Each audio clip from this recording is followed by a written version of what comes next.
Hello friends, నేను మీ సత్యాన్వేషి. కొండవీడి కోటపై యూట్యూబ్లో వీడియోలు చూసా. అలాగే కత్తుల బావి గురించి మస్తాన్ అనే స్థానికుడు చెప్పిన కథలు కూడా విన్నా. ఇవన్నీ విన్నాక ఏది వాస్తవం ఏది అవాస్తవం అనేది నిర్ధారించుకోవడం కొంచెం కష్టమే అనిపిస్తుంది. వందల ఏళ్ల చరిత్ర తమ కళ్ళెదుటే జరిగినట్టుగా చెప్తుంటే ఆశ్చర్యమేస్తుంది. ఉదాహరణకు కత్తుల బావి గురించి అందరూ కూడా స్థానికంగా అక్కడ నివసించే మస్తాన్ అనే నిరక్షరాస్యుడు చెప్పే కథనే పేరు చేసుకొని తమ వీడియోలను ప్రజెంట్ చేయడం కనపడుతుంది. కొన్ని గ్రంథాలు మరియు శాసనాల ఆధారంగా జరిగిన చరిత్రను తెలుసుకోవాలనేది నా తాపత్రయం. కత్తుల బావి గురించి మీకు తెలిసిన వాస్తవాలు ఏవైనా ఉంటే క్రింద కామెంట్ చేయండి.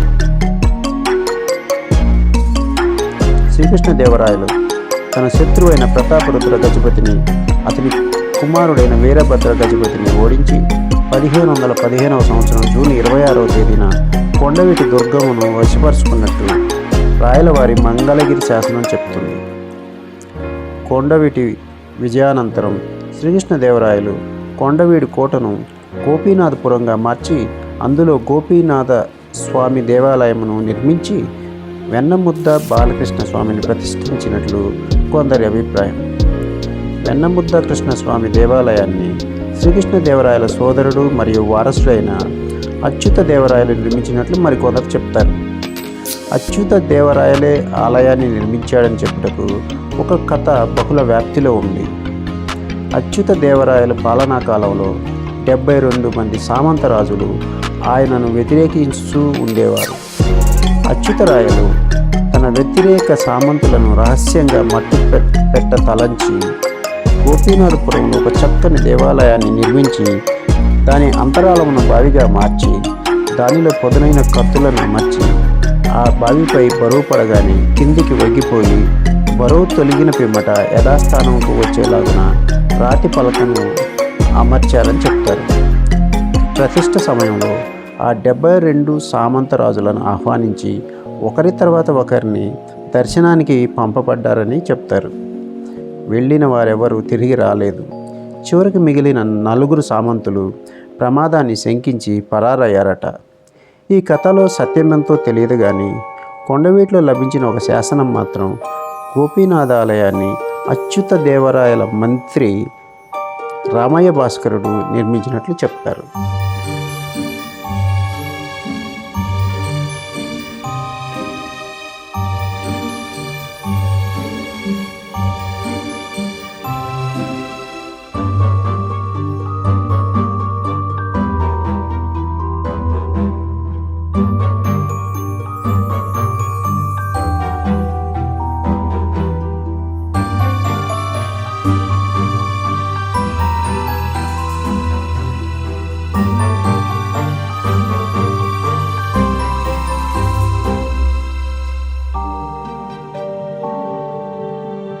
కత్తుల బావికి సంబంధించి మీకు తెలిసిన సమాచారం ఏదైనా ఉంటే ఇక్కడ కామెంట్ చేయండి. Thank you.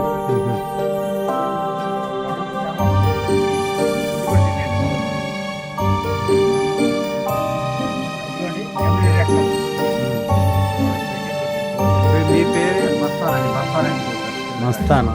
నీకు ఇంత నాలెడ్జ్ ఎక్కడి నుంచి వచ్చింది?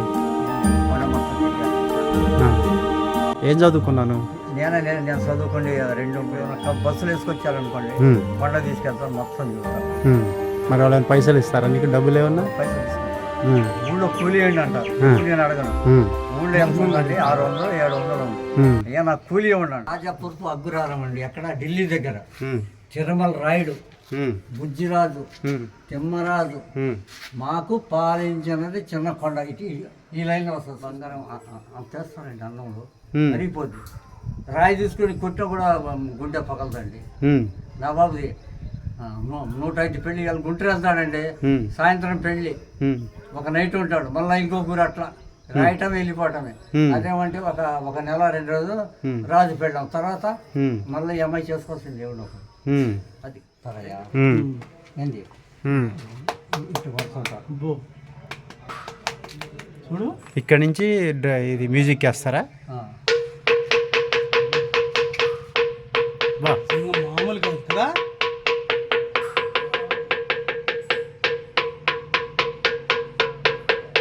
ఇంతలో గట్టి రాయికి ఏంటంటే సౌండ్ రాయి తీయండి. మళ్ళీ మిగతా రాళ్ళకి రాదు. ఇదిగోండి. ఇది దానికి ఓ ఈ నాలుగింటికి వస్తుంది. వీటికి రాదు. నీ వెనక దీనికి కొట్టు రాదండి. వాళ్ళకి సౌండ్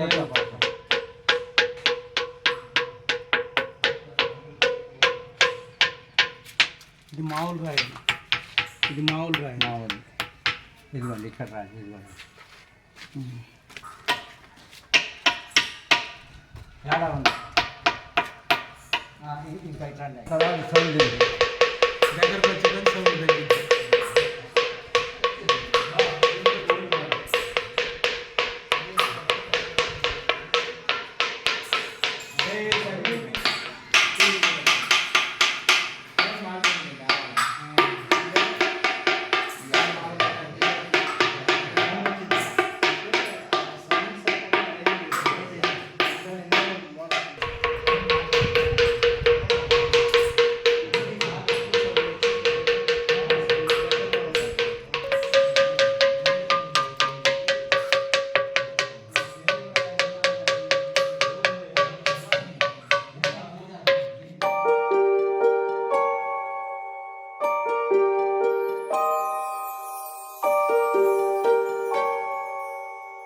కత్తుల బావికి సంబంధించి మీకు తెలిసిన సమాచారం ఏదైనా ఉంటే ఇక్కడ కామెంట్ చేయండి. Thank you.